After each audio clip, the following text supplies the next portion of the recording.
آج چوتھا دن ہے کہ ہائی کورٹ یہ حکم دے چکی ہے اور اس کے باوجود انتخابات کی طرف ہم نہیں بڑھ رہے۔ دوسری طرف ہم دیکھ رہے ہیں کہ مریم نواز شریف اور راجہ سلطان سکندر عدلیہ کے خلاف ایک بھرپور مہم چلا رہے ہیں۔ ہم نے یہ دیکھا ہے کہ کس طریقے سے وہی اکاؤنٹس جو الیکشن کمیشن کی حمایت کر رہے ہیں، وہی اکاؤنٹس اعلیٰ عدلیہ کے ججز کا تمسخر اڑا رہے ہیں، اور یوں لگتا ہے کہ مریم نواز شریف اس کیمپین کو لیڈ کر رہی ہیں، اور مجھے لگتا یہ ہے کہ اعلیٰ عدلیہ کو ایک منظم سازش کے تحت نشانہ بنایا جا رہا ہے۔ اس کا جو معاملہ ہے وہ کیوں یہ ہو رہا ہے، اس کی سب سے بڑی وجہ یہ ہے کہ جو NRO دیا گیا تھا پچھلی رجیم کی طرف سے 1100 ارب روپے کا جو پیسہ شریف فیملی اور زرداری فیملی کو ملا تھا، وہ کیس سپریم کورٹ میں کنکلوڈ ہونے لگا ہے، اور اب ججز کے اوپر یہ دباؤ بڑھانے کے لیے ایک پوزیشن لی جا رہی ہے، اور جس میں اعلیٰ عدلیہ کو ایک ڈیفینسو کرنے کے لیے یہ مہم جو ہے وہ چلائی جا رہی ہے۔ اس کے ساتھ آپ دیکھیے ہائی کورٹ کے فیصلے، اب یہ جو کانسٹیٹیوشنل اس وقت ایشو ہے الیکشن کرانے کا، ہائی کورٹ کا واضح حکم ہے، اس پہ امپلیمنٹ نہیں ہو رہا۔ اس سے پہلے جب مجھے گرفتار کیا گیا، لاہور ہائی کورٹ نے 3 دفعہ کہا کہ مجھے پیش کریں، ان کے فیصلے کو نہیں مانا گیا۔ اسلام آباد ہائی کورٹ نے کہا اسلام آباد کے اندر الیکشن کروائیں، وہ فیصلہ ردی کی ٹوکری میں چلا گیا۔ اس کے بعد شیخ رشید صاحب کو ضمانت دی گئی، اور اس فیصلے کو بھی ردی کی ٹوکری میں پھینک کر شیخ رشید کو گرفتار کیا گیا، اور اب یوں لگ رہا ہے کہ ایک باقاعدہ مہم کے تحت عدالتی فیصلوں کی وقت ختم کی جا رہی ہے۔ میں سپریم کورٹ کو اور جو ہائی کورٹ ہے ان کو یہ توجہ دلانا چاہتا ہوں کہ پہلی بار اتنے منظم پیمانے کے اوپر دوبارہ مسنگ پرسنز کے کیسز شروع ہو گئے ہیں۔ یہاں پہ محمد خان بھٹی جو سابق سیکرٹری ہیں پرویز الہی صاحب کے، آج ان کو 6واں دن ہے، ان کا کوئی اتا پتہ نہیں ہے۔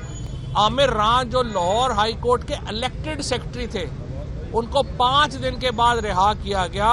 اور اب بھی ان کے ساتھ جو سلوک ہوا اس کا ہمیں کوئی اتا پتہ نہیں ہے۔ پاکستان کی عدلیہ کا ایک ہی کام ہے، وہ پاکستان کے شہریوں کے حقوق کا تحفظ کرے، اور یہ ایسے معاملات ہیں جس پہ عدلیہ کو خاموش نہیں رہنا چاہیے۔ اس کے ساتھ ساتھ الیکشن کمشنر جو کر رہے ہیں، فیصل فاروقی صاحب جو پاکستان کے ایک بڑے وکیل ہیں، انہوں نے کل کہا ہے کامران خان کے شو میں کہ الیکشن کمشنر کو گرفتار کیا جا سکتا ہے اس توہین کے اوپر۔ ہم یہ مطالبہ رکھتے ہیں کہ الیکشن کمشنر کو اور گورنرز کے خلاف آئینی کارروائی عمل میں لائی جائے، اور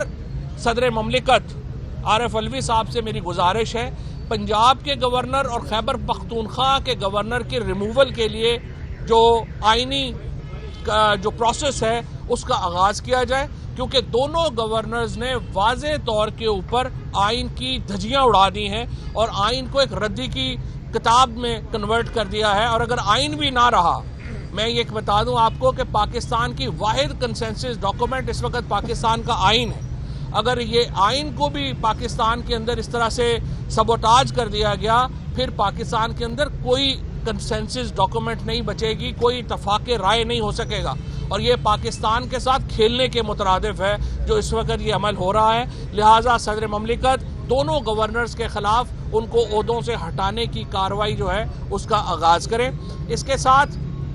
جیل بھرو تحریک ہماری جو ہے وہ اس کا پروسیس مکمل ہو گیا ہے۔ یہ 24 گھنٹے کے نوٹس کے اوپر شروع ہو سکتی ہے، ہو سکتا ہے یہ کل شروع ہو جائے، ہو سکتا ہے یہ پرسوں شروع ہو جائے، لیکن یہ تحریک بالکل مکمل ہے، اور انشاءاللہ ہزاروں لوگ اس وقت جو ہے وہ گرفتاری دینے کے لیے تیار ہیں۔ مجھے امید ہے سپریم کورٹ اور پاکستان کی ہائی کورٹس ان معاملات کا نوٹس لیں گی۔ اس کے ساتھ میں ایک اور نقطہ یہ رکھنا چاہتا ہوں، جب یہ انٹرم گورنمنٹ بنی تھی،